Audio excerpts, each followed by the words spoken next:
Assalamualaikum warahmatullahi wabarakatuh. Alhamdulillah, bersyukur kita kepada Allah atas karunia-Nya kita dapat berjumpa kembali dalam mata kuliah Kewirausahaan 1. Mari kita awali pertemuan kita dengan bersama-sama membaca basmalah. Bismillahirrahmanirrahim.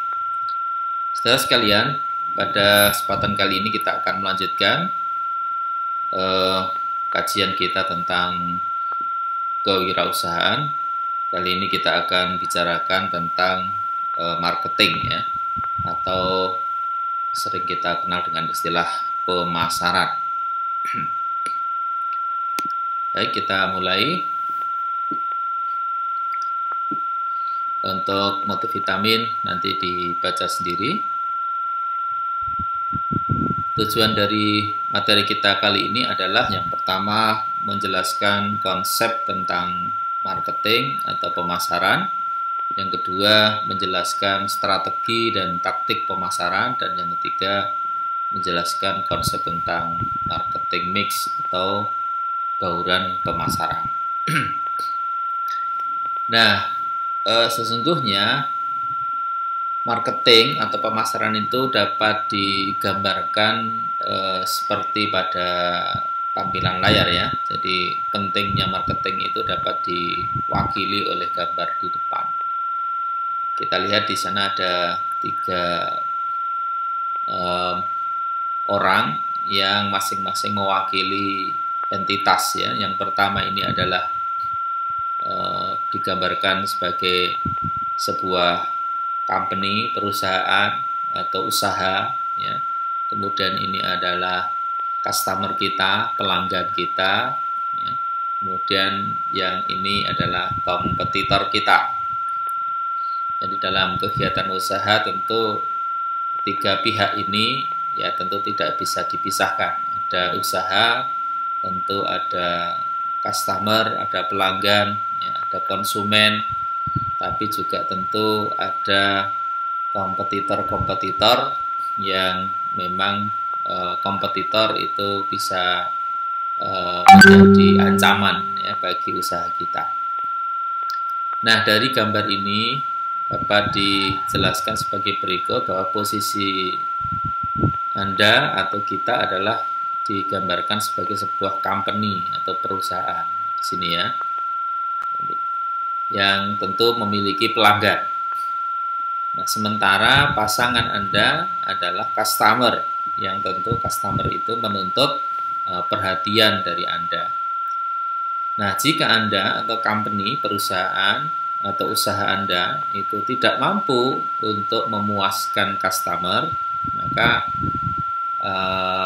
sangat mungkin ya, sangat mungkin yang namanya customer itu akan pindah kepada kompetitor Anda. Dia akan berpindah hati kepada usaha yang lain. Dia akan berpindah hati kepada toko yang lain.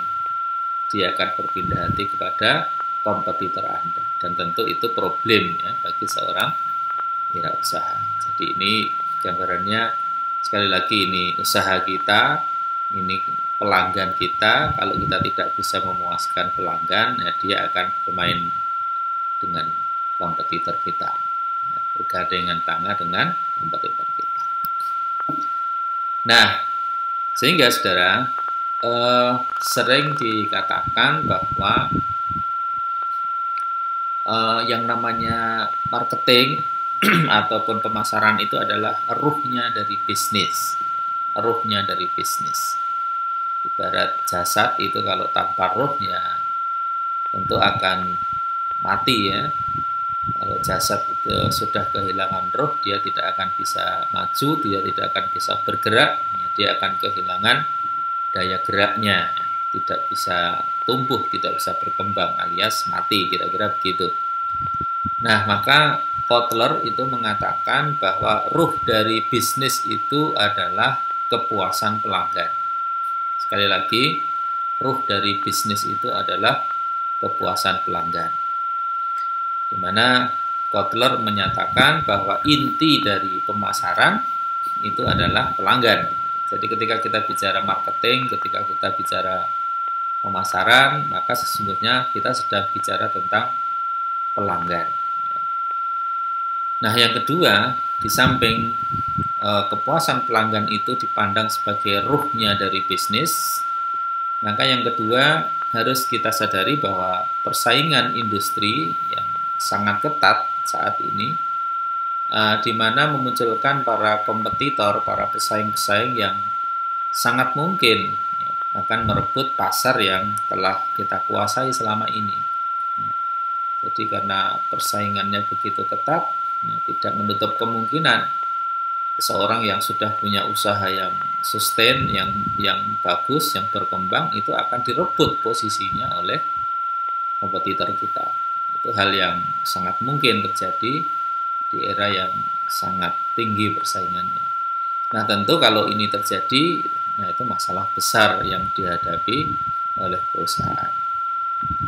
Nah, maka berdasarkan dua hal di atas, yang pertama tadi ruh dari bisnis itu adalah pelanggan, dan persaingan ketat itu akan dapat merebut pasar yang telah kita kuasai, maka yang disebut pemasaran itu pada dasarnya adalah mensinergikan kedua dari tujuan organisasi. Setiap usaha, setiap bentuk bisnis. Jadi tujuan dari marketing atau pemasaran adalah mensinergikan tujuan organisasi yang tadi disebut, yaitu memuaskan pelanggan, dan yang kedua adalah bagaimana memenangkan persaingan di dalam bisnis. Jadi marketing itu tujuannya adalah memuaskan pelanggan dan bagaimana kita bisa memenangkan persaingan di dalam kegiatan usaha kita. Karena sekali lagi, ya, inti dari usaha itu adalah bagaimana memuaskan pelanggan dan bagaimana kita bisa memenangkan, ya, di tengah-tengah persaingan bisnis yang begitu ketat. Nah, itu pendahuluannya. Kemudian kita masuk ke definisi, saudara. Nah, pemasaran sendiri itu oleh Kotler disebut sebagai suatu proses sosial dan juga manajerial. Maka kalau kita bicara proses sosial, tentu marketing atau pemasaran itu tidak bisa lepas dari, ya, aktivitas-aktivitas sosial, ya melibatkan orang banyak gitu ya.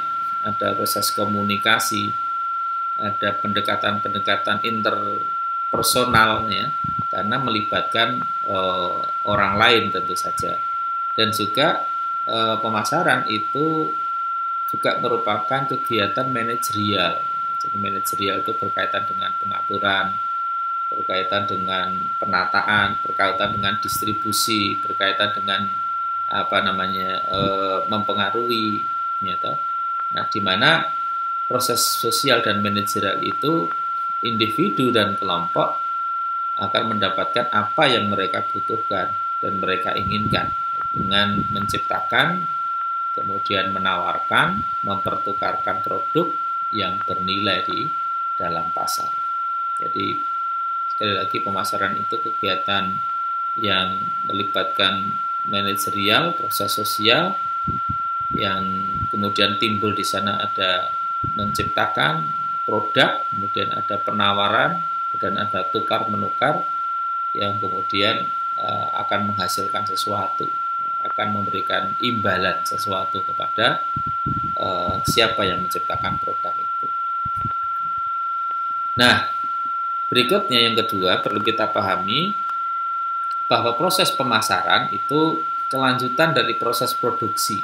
Kalau kemarin sudah kita bicarakan di pertemuan sebelumnya, pertemuan kelima atau keempat, ya, tentang proses produksi, di mana proses produksi itu proses untuk menghasilkan barang ataupun jasa. Nah, maka pemasaran itu kelanjutannya, di mana tujuan dari pemasaran adalah agar apa yang telah kita investasikan di dalam kegiatan produksi itu dapat diperoleh kembali dalam bentuk keuntungan dari hasil penjualan sebagai imbalan investasi yang telah dilakukan. Ya, jadi sekali lagi pemasaran itu kelanjutan dari proses produksi. Setelah kita memproduksi, apakah itu barang atau jasa, maka kemudian dilakukanlah marketing, pemasaran agar produk ataupun jasa yang kita produksi itu laku, ya. Ada tukar menukar, ada penawaran, ada tukar menukar, ada pembelian. Nah, kemudian dari situlah harapannya kita akan memperoleh keuntungan dari hasil penjualan sebagai bentuk ya imbalan lah atas investasi yang telah kita lakukan. Itu pengertian marketing ya dari Kotler. Kemudian Tucker juga mendefinisikan, menurut dia bahwa pemasaran itu bukan sekedar perluasan dari penjualan. Ya. Pemasaran juga bukan merupakan aktivitas khusus, tetapi merupakan keseluruhan bisnis yang dilihat dari sudut pandang hasil akhirnya, yaitu dari sudut pandang pelanggan. Lagi-lagi inti dari persoalan pemasaran itu sebetulnya adalah pelanggan, ya, kepuasan pelanggan. Maka menurut Tucker, dalam setiap bisnis itu hanya pemasaran dan inovasi yang akan menciptakan pendapatan. Tanpa keduanya, bisnis itu hanya menciptakan biaya saja. Ya, tentu kita sudah sangat memahami ketika kita memproduksi tentu memakan biaya ya. Tetapi kegiatan marketing atau inovasi-inovasi yang kita lakukan itu akan membuat peluang-peluang penghasilan. Karena dengan pemasaran, orang akan mengenal produk kita, yang akan tertarik dengan produk kita, kemudian mereka akan membeli. Nah, dari situlah kemudian kita akan mendapatkan pemasukan atau pendapatan, ya, akan mendapatkan laba dari situ. Nah, dalam kegiatan pemasaran, saudara, aktivitas pertukaran itu merupakan hal pokok. Jadi pertukaran itu menjual dan membeli, penjualan, ya, ada pembeli, ada penjual, ada pertukaran di sana. Nah, sehingga Sukartawi mendefinisikan itu pemasaran sebagai aliran barang dari produsen kepada konsumen. Dan dalam pengaliran barang itu dari produsen ke konsumen itu tujuannya adalah sekali lagi untuk memuaskan konsumen. Jadi tadi dari beberapa yang menyampaikan definisi ya, apakah itu Kotler, Tucker ataupun Sukartawi, mereka mengatakan sama-sama bahwa tujuan dari kegiatan pemasaran itu adalah konsumen, ya, pelanggan, customer gitu. Nah, lebih lanjut Sukoco juga mendefinisikan pemasaran itu sistem keseluruhan dari suatu kegiatan usaha yang ditujukan untuk merencanakan, menentukan harga, mempromosikan, dan mendistribusikan barang atau jasa yang dapat memuaskan pembeli atau konsumen. Jadi ini prosesnya itu dari merencanakan, menentukan harga, mempromosikan, dan mendistribusikan barang ataupun jasa yang dapat sekali lagi memuaskan pembeli atau konsumen. Nah, jadi sekali lagi inti dari pemasaran itu adalah bagaimana kepuasan pelanggan, kepuasan customer, kepuasan konsumen. Baik, kita lanjutkan, saudara. Nah, berikutnya adalah kaitannya dengan definisi marketing, maka sesungguhnya konsep paling pokok ya, konsep paling pokok yang melandasi pemasaran itu sebetulnya adalah berangkat dari adanya kebutuhan manusia ya, adanya kebutuhan manusia. Di mana dengan adanya perkembangan zaman, maka kebutuhan tadi berkembang menjadi sebuah keinginan. Jadi adanya kebutuhan-kebutuhan manusia itu menciptakan keinginan.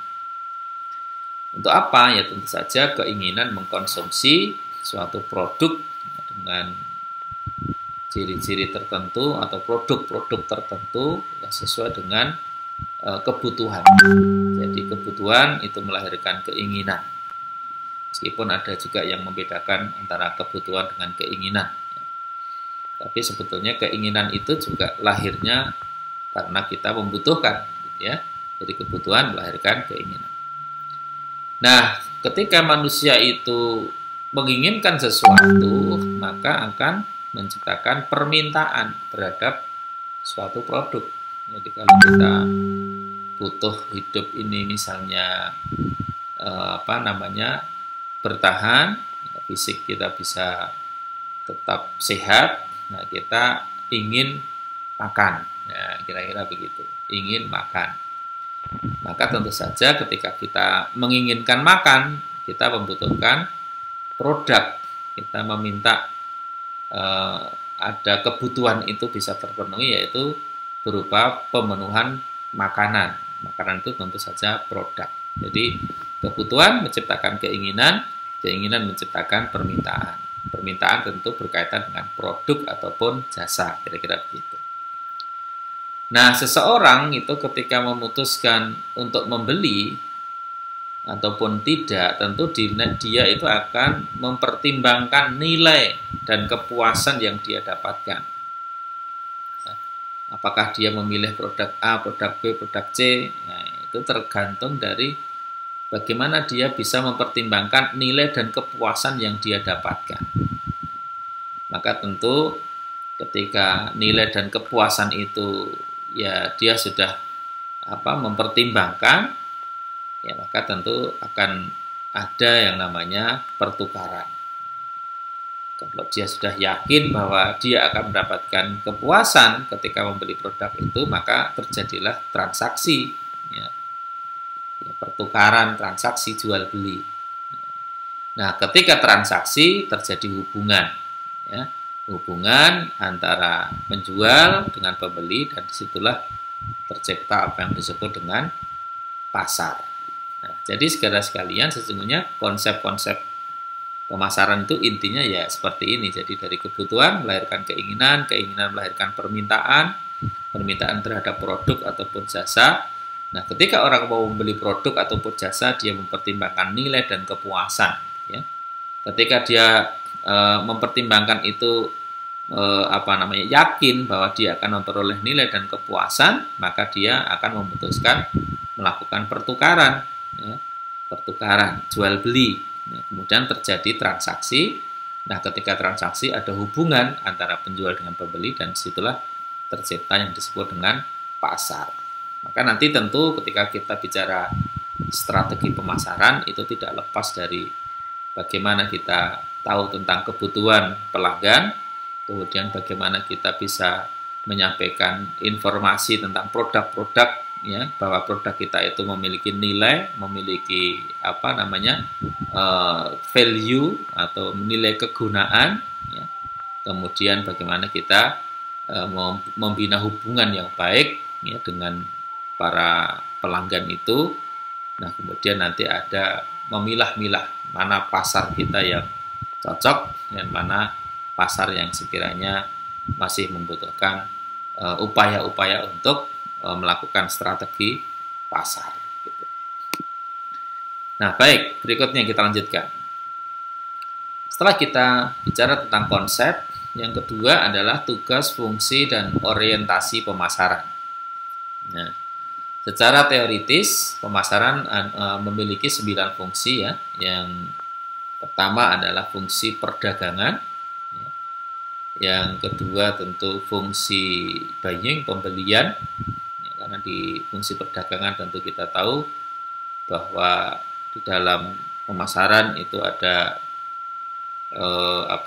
menawarkan produk, ya, barang ataupun jasa, kemudian akan terjadi pertukaran, gitu, akan terjadi pembelian. Nah, tentu yang kedua fungsinya pembelian, ya, pemasaran itu berkaitan dengan peranan perusahaan dalam pengadaan bahan sesuai dengan kebutuhannya. Dan fungsi yang ketiga adalah fungsi penjualan. Jadi sekali lagi pemasaran tidak sekedar penjualan saja, ya. Selama ini kalau kita mendengar kata marketing itu gambaran besarnya adalah penjualan. Padahal sebetulnya di dalam marketing itu banyak hal, tidak sekedar jual menjual, ya. Di tidak sekedar jual menjual. Kemudian yang keempat fungsi transportasi, yang kelima fungsi pergudangan. Jadi nanti dalam marketing atau pemasaran itu kita bicara juga tentang storage atau pergudangan. Kemudian fungsi standarisasi, fungsi keuangan, fungsi komunikasi, dan fungsi resiko.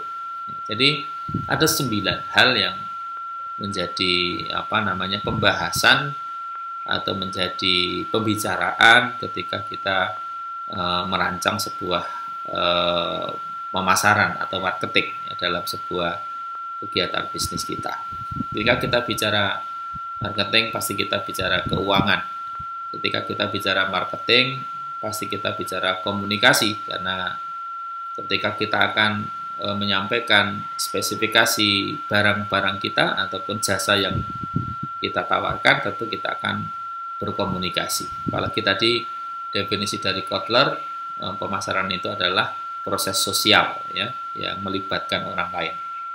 Nah, itulah fungsi-fungsi pemasaran.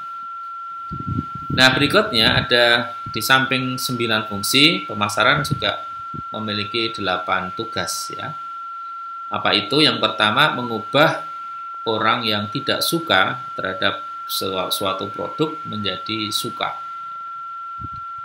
Namanya konversional marketing. Jadi fungsi marketing atau pemasaran itu mengubah orang yang tadinya tidak suka menjadi suka. Yang kedua, mendorong kebutuhan orang yang tidak berminat atau mengetahui ya, minat dari seseorang. Itu namanya stimulasional marketing. Yang ketiga, mengembangkan pemenuhan kebutuhan yang belum terpenuhi. Jadi tugas dari marketing itu bagaimana mengembangkan pemenuhan dari kebutuhan yang belum terpenuhi. Tentu ini dari sisi konsumen ya. Jadi ketika konsumen itu masih mencari-cari ya tentang kebutuhannya, tentang pemenuhan kebutuhannya, nah fungsi marketing itu adalah mengembangkan dan memenuhi kebutuhan dari seseorang yang belum terpenuhi kebutuhannya. Maka marketing masuk ke situ. Yang keempat, mengaktifkan keinginan atas produk yang stabil atau permintaan terhadap produk yang menurun. Jadi marketing juga berfungsi agar keinginan seseorang terhadap produk itu stabil, ya, bahkan mungkin meningkat gitu ya, tidak hanya stabil. Kalau stabil itu kan relatif sama terus gitu ya. Stabil itu tidak naik, tidak turun, stabil gitu. Tapi tentu marketing juga memiliki tugas bagaimana dia meningkatkan, ya, dia mengaktifkan, dia menaikkan produk-produk yang permintaannya menurun. Agar dengan marketing itu tadi yang produknya menurun permintaannya itu menjadi naik kembali. Yang kelima, menyelaraskan pola permintaan agar sesuai dengan pola penawaran, sinkro marketing namanya. Kemudian yang keenam, memelihara tingkat penjualan yang sudah ada. Kemudian mengurangi tingkat penjualan yang sudah ada. Bahkan ternyata marketing itu juga tidak sekedar meningkatkan penjualan, tetapi ada juga yang mengurangi tingkat penjualan. Ini juga merupakan tugas marketing. Dan yang kedelapan, merintangi permintaan atau keinginan terhadap suatu produk tertentu. Bahkan merintangi permintaan gitu ya. Nah, ini memang penting ya. Jadi kegiatan marketing itu tidak saja meningkatkan penjualan, meningkatkan permintaan, tidak saja begitu ya. Tapi ada proses manajerial, rekayasa. Misalnya kalau di kampus lah. Ya tentu tim marketing ketika kita membuka PMB misalkan penerimaan mahasiswa baru itu dia harus mempertimbangkan kuota. Misalkan kuota prodi itu per kelasnya 35. Nah, tahun ini misalnya kita akan buka kuota prodi informatika itu berapa? Misalnya kemarin kita membuka kuotanya itu 60 atau 70 ya, 2 kelas gitu ya. Untuk kelas malam itu 1 kelas saja. Jadi 75. kira-kira begitu. Kemudian kemarin kuota untuk SI itu 35. Nah, maka ketika sudah banyak yang mendaftar, nah ternyata dari kuota yang ada itu pendaftar SI misalnya itu banyak gitu ya. Maka kemudian marketing itu mengarahkan agar ya tentu saja para pendaftar itu bisa memilih prodi yang memiliki peluang masuknya lebih besar karena kuotanya besar. Jadi termasuk mengurangi tingkat penjualan itu termasuk bagaimana mengarahkan calon pendaftar itu milih prodi tertentu itu bagian dari proses marketing. Ya, dengan tentu saja ya menyampaikan informasi terkait dengan profil prodi ke depan, yaitu cocoknya dengan Anda itu prodi prodi ini, prodi itu dan lain sebagainya. Ini jadi proses pemasaran itu tidak sekedar bagaimana penjualannya naik, tetapi juga terkadang mengurangi atau bahkan merintangi permintaan. Kita arahkan ke yang lain kira-kira. Nah, itu 8 tugas dari marketing. Nah, berikutnya saudara, ada 4 konsep yang dapat dipilih oleh perusahaan untuk melaksanakan kegiatan pemasaran. 4 konsep itu yang pertama, menurut Kotler ya, adalah konsep produksi. Konsep produksi. Di mana dalam konsep ini menyatakan bahwa konsumen itu akan menyukai produk yang tersedia di banyak tempat dan ditawarkan dengan harga yang murah. Sekali lagi, konsep produksi dalam kegiatan pemasaran itu mengatakan bahwa konsumen itu akan menyukai produk yang tersedia di banyak tempat dan ditawarkan dengan harga yang murah. Yang kedua ada konsep produk.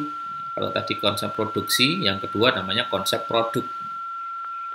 Yang menyatakan bahwa konsumen akan menyukai produk yang menawarkan mutu, kemudian menawarkan kinerja dan pelengkap inovatif yang terbaik. Maka dengan konsep yang kedua ini, perusahaan itu memusatkan perhatian pada usaha-usaha menghasilkan produk yang unggul, produk unggulan, dan terus dia berinovasi untuk menyempurnakan produknya. Jadi dia sebetulnya tidak lebih ke arah menjual secara massal ya, beda dengan konsep produksi tadi. Dia menyukai produk yang tersedia di banyak tempat, produknya banyak gitu. Tapi kalau konsep produk itu lebih mengarah kepada kualitas produk yang unggul, dan tentu ini nanti kita akan bicara segmentasi ya. Dan dia terus berusaha agar produknya itu menjadi produk yang memiliki nilai keunggulan dan dia berinovasi, terus menyempurnakan produknya. Nah, itu konsep produk. Yang ketiga, konsep penjualan, di mana konsep ini menyatakan bahwa konsumen jika diabaikan biasanya tidak akan membeli produk perusahaan dalam jumlah yang cukup. Ya. Oleh karenanya perusahaan ini harus melakukan upaya penjualan dan promosi yang agresif. Jadi intinya kepada sebanyak-banyaknya melakukan penjualan. Jadi fokusnya kepada penjualan.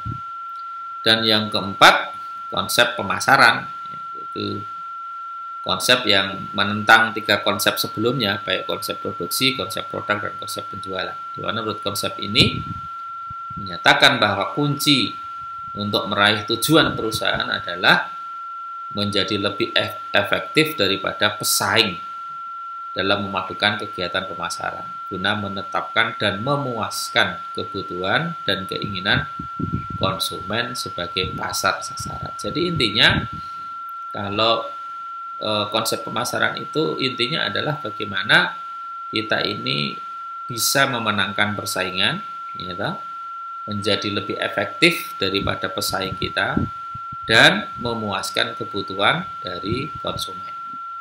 Karena sebetulnya ketika konsumen itu puas dengan produk-produk kita, maka akan terjadi repeat order. Jadi konsumen akan loyal kepada kita, konsumen akan kembali melakukan pembelian, dan konsumen juga bahkan akan merekomendasikan orang lain untuk membeli produk kita ketika konsumen itu puas dengan produk kita.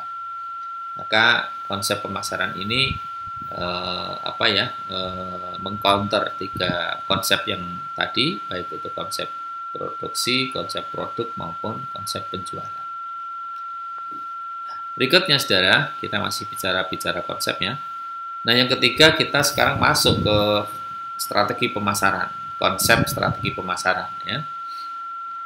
Nah, strategi pemasaran itu maksudnya adalah serangkaian tujuan dan sasaran, kebijakan ataupun aturan yang memberi arah kepada usaha-usaha pemasaran dari waktu ke waktu pada masing-masing tingkatan serta lokasinya. Ya, jadi kalau definisinya agak bulat, sebetulnya strategi itu mudahnya adalah cara, gitu ya. Cara bagaimana kita melakukan pemasaran, cara melakukan pemasaran. Nah, strategi pemasaran modern itu ada 3 tahapan, ya.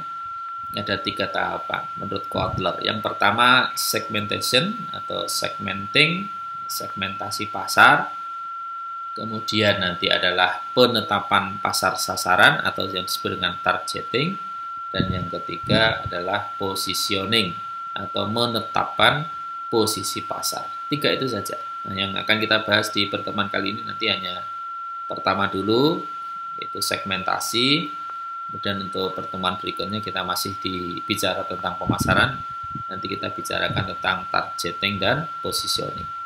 Jadi sekali lagi strategi pemasaran itu cara, ya, cara bagaimana kita memasarkan, bagaimana cara kita melakukan marketing.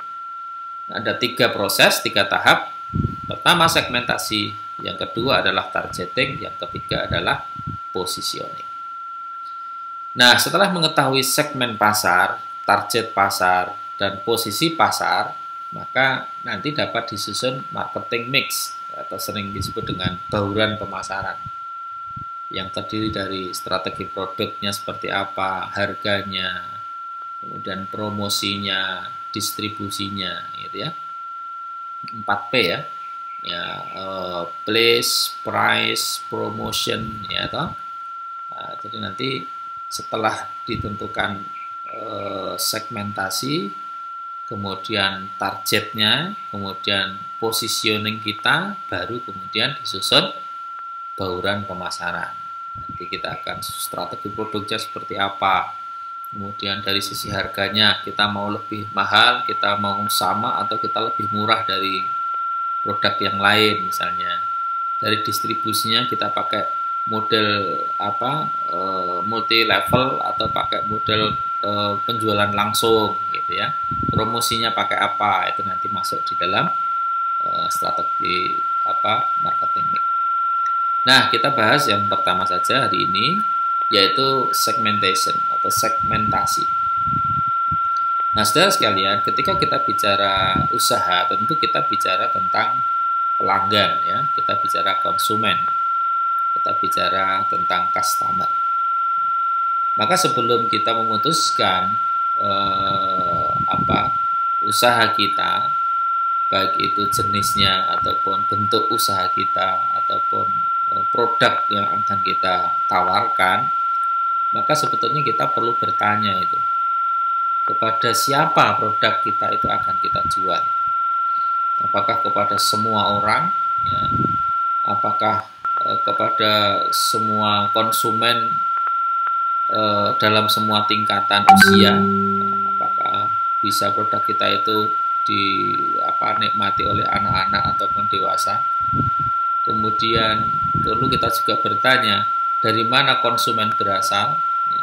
Bagaimana daya beli mereka atau penghasilan mereka, dan berbagai pertanyaan lain terkait dengan karakteristik konsumen yang akan kita tuju. Maka ya, kalau kata teman-teman, misalnya kita akan buka usaha, itu perlu ada survei sebetulnya.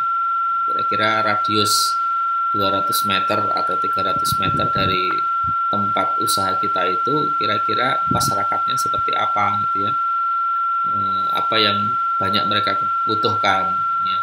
Kemudian rata-rata mereka usia berapa ya, berapa tahun, kemudian mereka dari sisi status sosialnya seperti apa, pendapatan dan penghasilan mereka seperti apa, apakah mereka pegawai negeri ataukah mereka petani ataukah mereka buruh ataukah mereka apa namanya buruh harian lepas misalnya, yang mereka hanya mendapatkan uang ketika akhir pekan ya. Kalau pegawai negeri kan tiap bulan ya, tanggal baru misalnya, itu perlu disurvei, itulah perlu disurvei. Nah, oleh karena itulah dibutuhkan adanya segmentasi pasar. Jadi pertanyaan-pertanyaan tadi itu jawabannya adalah dengan melakukan namanya segmentasi pasar. Apa itu segmentasi pasar? Ya, kegiatan membagi-bagi pasar yang bersifat heterogen ya, dari suatu produk ke dalam satuan-satuan pasar yang sifatnya lebih homogen. Kalau heterogen itu tersebar, begitu variatif gitu ya, tapi kalau homogen itu relatif sama. Nah, segmentasi itu adalah ya, tadi membagi pasar yang tadinya heterogen menjadi bersifat homogen. Nah, secara umum ada 3 falsafah ya, sebagai pedoman bagi perusahaan atau usaha di dalam mendekati pasar. Yang pertama adalah pemasaran massal, di mana para penjual memproduksi secara massal, mendistribusikan juga secara massal, mempromosikan secara massal sebuah produk ya, kepada semua pembeli. Ya, pemikirannya bahwa biaya produksi dan harga menjadi murah ya, dapat menciptakan pasar potensial yang paling besar. Nah, ini model-model yang diambil oleh Cina ya. Jadi kalau dia membuat produk itu massal ya, produknya banyak sekali, meskipun memang ya harganya murah, keuntungannya sedikit, tapi ketika bicara ping piro, nah, berapa kalinya itu menjadi ya keuntungannya besar juga gitu. Katakanlah ya, kalau kita lihat di marketplace ya, seperti di Shopee, di Lazada atau di Tokopedia, itu kan barang-barang produk Cina itu harganya murah-murah. Nah, itu apa namanya? Keuntungannya memang sedikit ya, tetapi ketika yang murah itu kemudian menciptakan pasar yang sangat besar ya, yang sedikit tadi per itemnya meskipun untungnya sedikit, tapi kalau perkaliannya banyak yang menjadi besar juga. Nah, itu yang pertama ya, pemasaran massal. Yang kedua, pemasaran berbagai produk, di mana penjual memproduksi 2 macam atau lebih, mempunyai sifat, gaya, mutu, ukuran dan sebagainya. Dari sisi apa, sifat, gaya, mutu, ukuran yang berbeda-beda. Pemikirannya bahwa konsumen memiliki selera berbeda dan berubah setiap waktu dan selalu mencari variasi serta perubahan-perubahan. Ini konsep pemasaran berbagai produk. Jadi dia menciptakan ada yang barang kualitas asli, misalnya ada yang KW1, KW2 ya, dan seterusnya. Itu apa, upaya-upaya atau strategi-strategi yang bisa digunakan ya, di dalam mendekati pasar. Jadi memasarkan berbagai produk sehingga konsumen itu bisa memilih untuk ketika dia memiliki sudah siap dana yang selamat pagi semuanya. Dia memiliki bagi yang baru dana yang nonton, terbatas, barangkali dia akan selamat pagi dengan kualitas yang lupa sarapan ya kopi standar saja. Tapi kalau dia cuaca memiliki dana yang cukup, dia mendung memilih di atas paten, di atas puncak itu juga ada awan sehingga kita topi. pun mengenal ada Awan istilah topi KW, ini KW1, bercampur KW2. dengan uap. Orang beli uap ya, besi, atau bisa juga besi saja ya, itu besi gas. untuk pembangunan, Nah, itu ini besi untuk ini bikin sebenarnya tulangan ini gas ini pun keluar ini ketika beli besi itu ditanya sama ada baiknya ya, karena itu dia sudah mengeluarkan mau yang KW1 atau yang standar atau KW2 istilahnya itu kekuatan, menentukan maksudnya harga, termasuk supaya ukuran. lebih redup. Kemudian yang ketiga ada pemasaran terarah, di mana penjual mengenali berbagai segmen pasar, kemudian memilih satu atau beberapa di antaranya. Jadi dia tidak menjual produk secara massal seperti tadi nomor satu, ataupun dia juga tidak menjual produk dengan menciptakan produk yang beragam, ya, dengan mutu, dengan sifat dan ukuran yang beragam atau berbeda-beda. Tidak, tetapi kalau yang ketiga ini dia mengenali berbagai segmen pasar, kemudian dia pilih satu atau beberapa saja dan mengembangkan produk serta bauran pemasaran yang disesuaikan dengan karakteristik masing-masing konsumen. Nah, jadi dia lebih terarah, hanya fokus kepada satu atau beberapa produk yang dia kembangkan, tidak menciptakan banyak variasi, banyak pilihan. Nah, kalau bicara tentang sebentar tadi mana tadi?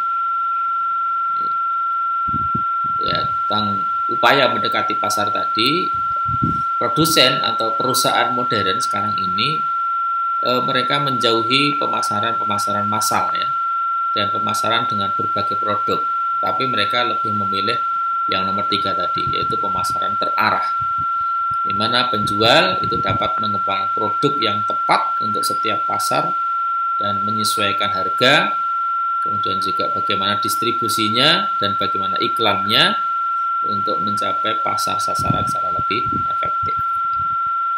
Nah, dengan menggunakan pemasaran yang terarah, yang semakin dekat dengan pemasaran mikro, jadi tidak terlalu melebar, jadi hanya fokus pada konsumen tertentu dengan produk tertentu. Bahkan mungkin sekarang kita mengenal ada produk-produk yang memang diperuntukkan bagi mereka-mereka yang memiliki status sosial yang tinggi lah, ya, menengah ke atas kira-kira gitu, yang tentu saja harganya ya mahal gitu, ya, produk-produk kesehatan terutama. Ya, sekarang muncul banyak ada kalung kesehatan, ada gelang kesehatan, harganya yang 1,5 juta dan lain sebagainya, itu ya.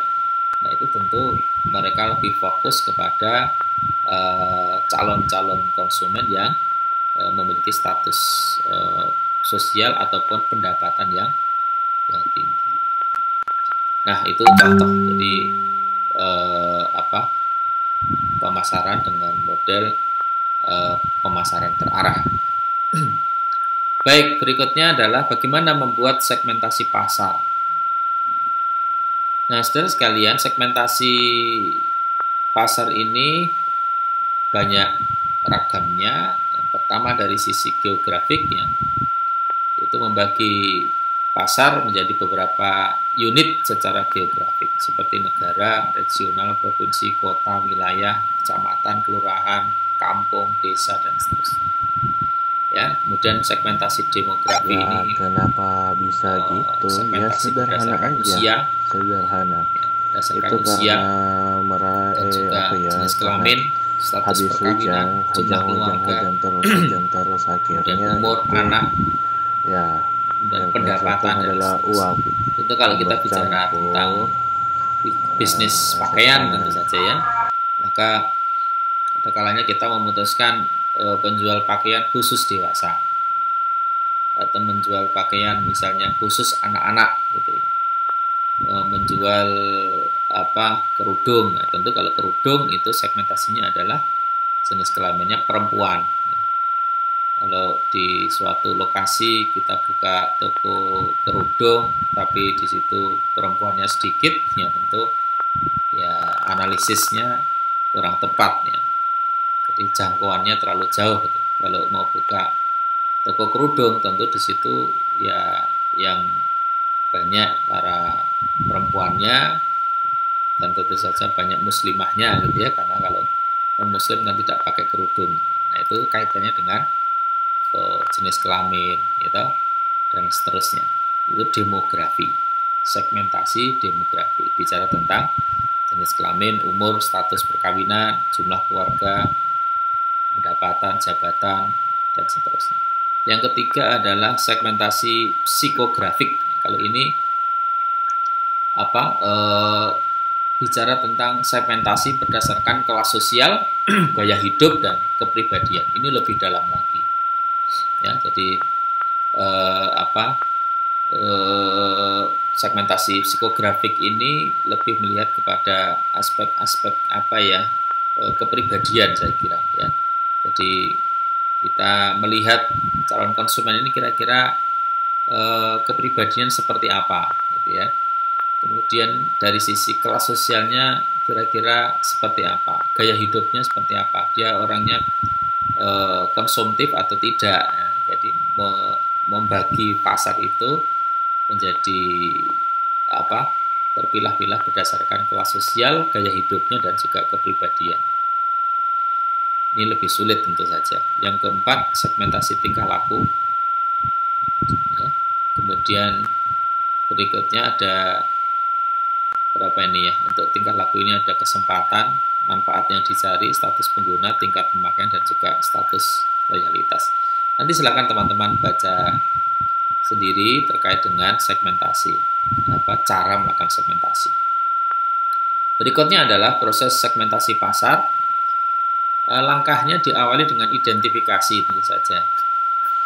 Kemudian yang kedua mengumpulkan informasi, setelah mengidentifikasi dikumpulkan informasinya, kemudian mengembangkan komposisi, kemudian menetapkan konsekuensi pemasaran. Yang kelima melakukan estimasi masing-masing potensi segmen pasar, kemudian analisis peluang pasar, dan penetapan penguasaan pasar. Nanti dalam modul ada penjelasannya, silahkan nanti dibaca juga. Nah, berikutnya adalah pentingnya melakukan segmentasi. Ya. Kenapa segmentasi itu penting dilakukan? Ada banyak alasan, dapat alasan di sini. Yang pertama, dengan segmentasi itu tentu saja perusahaan lebih memahami perilaku dari segmen-segmen pasar yang lebih homogen, ya, yang lebih kecil skupnya. Homogen itu kan artinya sama ya, kalau heterogen itu beragam. Sehingga ketika mampu memahami perilaku secara lebih homogen, maka perusahaan itu akan dapat melayani kebutuhan-kebutuhan mereka lebih baik, dengan lebih baik. Yang kedua, apabila pasar terlalu luas, heterogen tadi, dan perilakunya sangat beragam, maka perusahaan juga dapat memilih satu atau beberapa segmen pasar saja. Ya. Jadi penting dilakukannya segmentasi itu agar kita dapat menentukan memilih salah satu atau beberapa saja. Tidak semuanya kemudian kita temui kebutuhannya, kira-kira begitu. Kemudian yang ketiga, pasar tentu saja sifatnya dinamis, tidak statis, yang berarti bahwa pasar itu terus berkembang, ditandai dengan perubahan-perubahan sikap, siklus kehidupan, kondisi keluarga, perubahan pendapatan. Tentu kalau dalam situasi pandemi seperti ini, ada perubahan pendapatan di masyarakat kita, ya.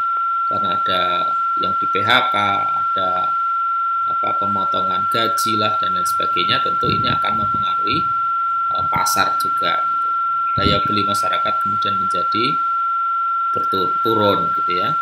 Nah, tentu itu diperlukan segmentasi ulang gitu.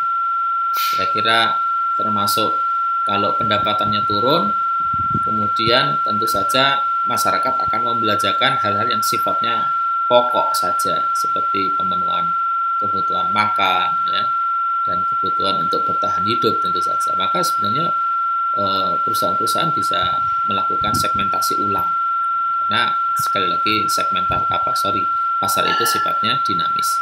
Yang keempat, produk barang atau jasa berubah sesuai dengan siklus kehidupan produk. Ya, jadi produk barang ataupun jasa juga tentu saja berubah, ya, sesuai dengan siklus kebutuhan hidup, kebutuhan produk tersebut. Misalnya kalau kita bicara tentang produk-produk pertanian, produk-produk tentang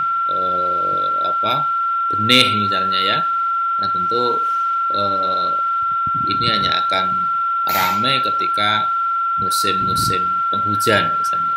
Kalau di daerah-daerah yang ada hujan, tentu penjualan bibit-bibit itu hanya akan laku lebih banyak tentu saja itu ketika musim penghujan. Nah, itu kaitannya dengan siklus kehidupan produk. Jadi kalau kita mau jual bibit-bibit tanaman, ya tentu tidak tepat kalau kita menjualnya pada saat musim kemarau, karena ada siklus dari kehidupan produk. Nah, itu diantara pentingnya melakukan segmentasi.